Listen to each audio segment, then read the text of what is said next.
if only I could afford, I would sit on all this flagon. I would never share with people. Why you think? I say there is no other like this.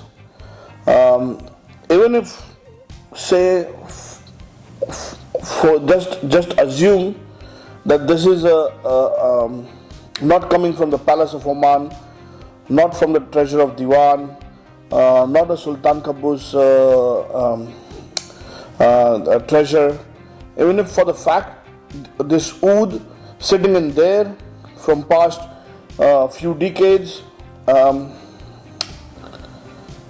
I say is the most valuable, and most for those who are into fragrance and who are into oud, this is the epitome. Person like Sultan Qaboos is like one in a century.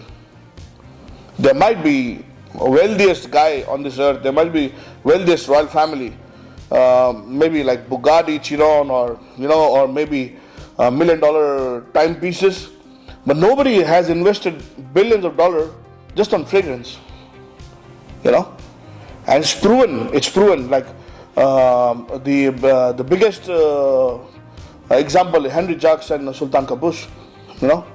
The biggest example is Jabreen, and there are so many others which, if you ever get a chance, you visit the studio, the new studio what they did in Paris, and you get to see the flacons. You can just see the flacons. You cannot buy it, you cannot smell it, you cannot even think or imagine how it would smell. And over here, we are getting authenticate 100%. There's a chance of a lifetime. My father served Ajit Hamlai. My father served from 86, I think, up to a decade, and then he further moved on with his life in Jeddah. But my father served them. So, and that's how I know. And I never knew like karma has a full cycle. This will all revolve around and come to me. And what I used to hear the stories, I get to see them in real, and that's the reason I'm crazy. I can feel, it's no ordinary man's work. No ordinary guy is going there and making oil for Sultan Qaboos. No, these people were genius in their field. The amount of people were working behind the scene, and they knew what they were crafting for Sultan Qaboos. Over here, we are getting a chance to use a product which was made only for His Majesty, and on top of it, the real advantage. This, even if we count the number of years, we cannot go back, travel in time, and we say few decades, we go, maybe the 80s or the 90s. At that time, the harvest, they were wild. The harvest, they were more than 50 years old, the trees. You don't get to see them. Today, what Assam my father saw and Assam what I'm seeing today is two different Assam. What I see now is more of tea estates, more of villages, more of, they have created freeways and highways and roads and infrastructure. And there are just no wild trees. Until 1994, Indian government allowed, there was no CITES in place. So these came straight out of the jungle. This is the epitome of oud, vintage oud, and that too a collectible, because this is 100% wild. If you want to smell wild, this is it. And it is coming from a treasure, undoubtedly one of the best collection what this modern era has seen. And I would say we are lucky to find them.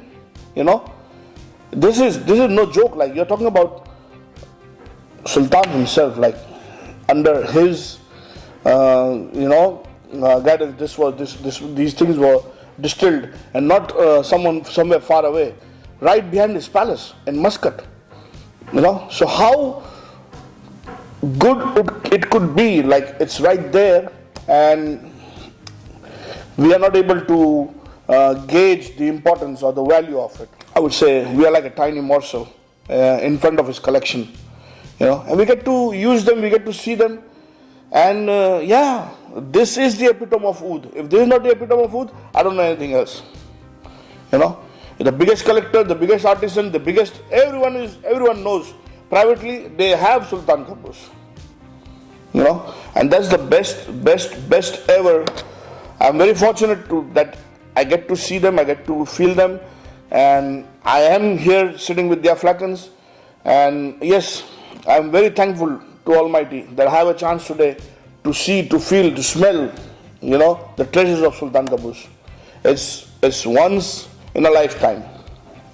There's no other, never ever this chance is going to come across. Think about it. Just think about it. If someone is giving a drop, we should appreciate, because without his vision, this would have been impossible. It would have been like a lost treasure. Today we name Burmi, we name Malaysia, we name Hindi, we name Bhutan, because he did it.